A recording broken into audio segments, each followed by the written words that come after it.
அவரு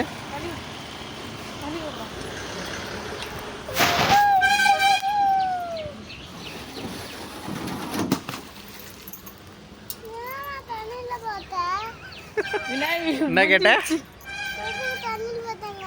அம்மா விநாயகர் சதுர்த்தி முடிஞ்சு போச்சு. விநாயகர் கரையுது போச்சு.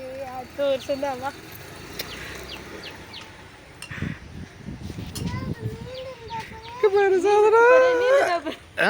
நீந்து என்ன பாக்குறது? நீந்து தான் பாக்குறதா?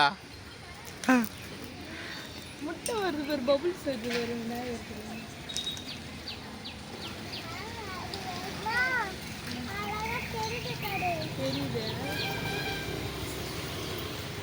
நைனா வா போலாம். அவ்வளோ விநாயகர் சதுர்த்தி முடிஞ்சிடுச்சு.